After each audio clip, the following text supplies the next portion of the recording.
When you've had enough of everything in this 3D world and nothing new is happening, you start wondering if there's something else. And so for me, you have a few mystical moments when you're a kid or in your early part of your life, and you start chasing that experience. And so for me, I wanted to understand if there was a bridge between that world where there are infinite number of dimensions and this three-dimensional world that we live in. So my interest in explaining this mystical science of the pineal gland is really thinking of the pineal gland as the brain's radio receiver. And it can only be activated through a certain process. And we have the most beautiful brain scans to show that we're seeing a trend. That when a person begins to take their attention off of everything material, three-dimensional reality, a narrow focus on matter, a divergent focus, and they begin to broaden their focus, they begin to open their focus and create what's called a divergent focus. When they do that properly, the act of opening their awareness and putting their attention on nothing begins to suppress this thinking brain and slow brain waves down into alpha, but not just any kind of alpha, very organized, coherent alpha. And now we're seeing the beauty of when they really can just allow their body to rest and almost fall asleep and keep their mind awake. There's this door, there's this opening. And when they silence the activity in the neocortex, they get beyond their analytical mind, their thinking brain, that memory bank of the known self. And if you're in theta, there's very little brain activity there, so you're aware, you're kind of conscious in your subconscious mind. Now, we start to see very profound patterns where theta levels, and even delta now, become the primary frequency in the brain. And not just a little theta, not just a lot of theta, like a lot of theta. And when you see that way outside of normal, we now know what's about to happen. We now know in the next instant there's going to be an arousal. And now the sympathetic nervous system switches on when you feel pain, when you feel fear, and when you feel anger or aggression. And it's mostly survival stuff. But when this latent system switches on and the sympathetic nervous system switches on, the arousal that's created is energy moving from the body right up into the brain. And when that gate at the brainstem called the thalamic gate opens up, and that energy rushes all the way up into the pineal gland, the moment that happens, the brain goes into what's called gamma brainwave patterns. Now, the amount of gamma that we're measuring is not a lot, not a real lot, not a super amount of a lot. It's like Hulk levels. Like extraordinary amounts, like hundreds and hundreds and hundreds of standard deviations outside of normal. Now, the amount of coherent gamma in the brain in that moment is a sign the person's having a very subjective experience that we're measuring objectively. They're having a full-on sensory experience without their senses. And whatever's going on between their ears, the vision that they're having, they're not visualizing. It's happening to them. In other words, if your senses were heightened by 25% right now, everything you were seeing, hearing, smelling, tasting, feeling, if your senses were heightened, your awareness of everything around you would be heightened. And awareness is consciousness.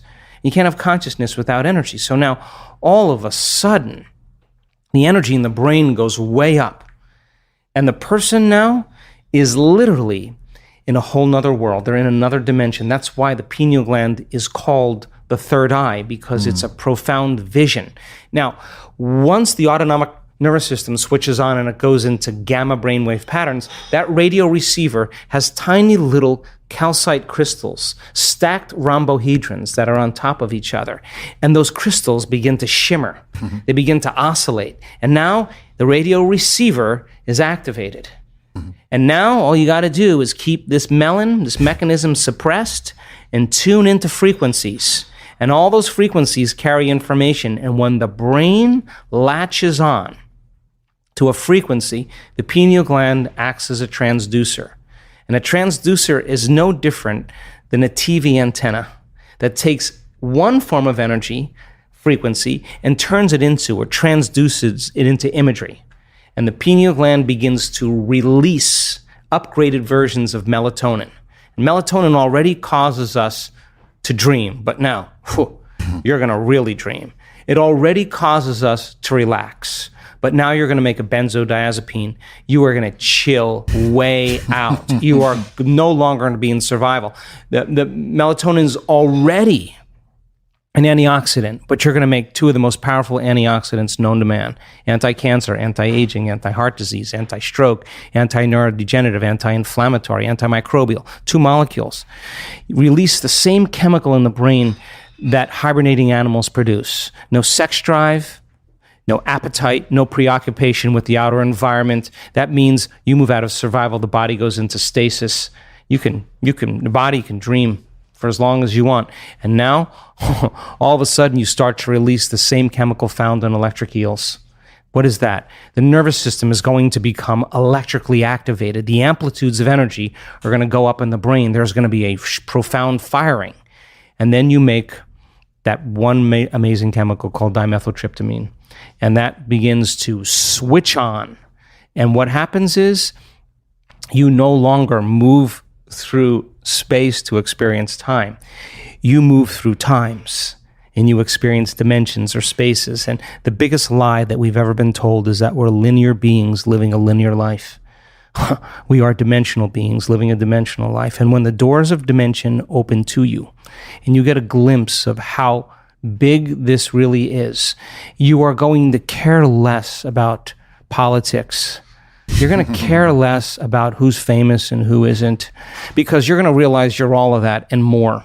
And all of a sudden now, we have people that have switched this system, this latent system on, and they have a greater understanding of who they really are.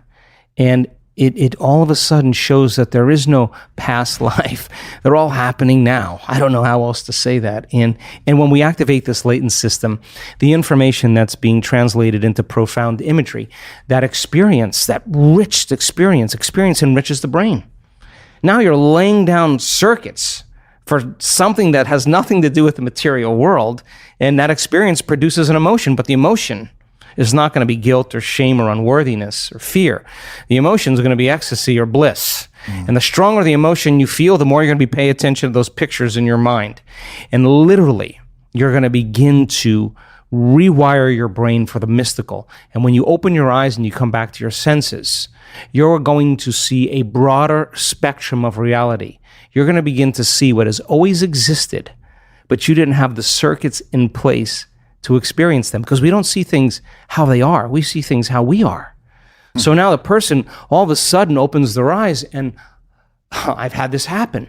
You see colors and light like you've never seen before. You hear, everything's melodious, everything's unified. It's the smell, the taste, the feeling of everything is just enhanced. And we're here in three-dimensional reality for that. I mean, we're here to really experience life fully. I mean, that's why I'm here. That I'm not going to be guilty. I'm not going to be sad. I mean, how many times have we done that? I mean, that mystical moment, when you have that experience and you begin to perceive in a whole different way, and you connect to that intelligence, you will see that energy, that intelligence in every human being, in everything around you, and you'll feel more connected and less separate. And I think that's why we're here. Modern psychology calls it systematic desensitization. Mm-hmm. What you do is, if you want to desensitize someone to a fear of something, you have them imagine being in it and working on practicing surrendering to the fear or getting beyond the fear, relaxing and calming down. And so you're breaking, it's called inhibition. You start inhibiting that conditioning process because you're having the thought and you're choosing to not feel that emotion or begin to self-regulate a new emotion. And the research shows that if you do that properly, There are afferent fibers from the heart that go right to the amygdala, straight to the amygdala. And what it does is it shuts the lights out for fear. It lowers the volume for pain and suffering. And it cools off the circuits for that kind of tenacity and aggression. And what happens is you get this resetting of a baseline. And so now the person is more safe, that they're not anticipating the next threat, the next danger. They're not looking around the corner for the predator. Their body's not in that vigilance. Their body's more in the present moment.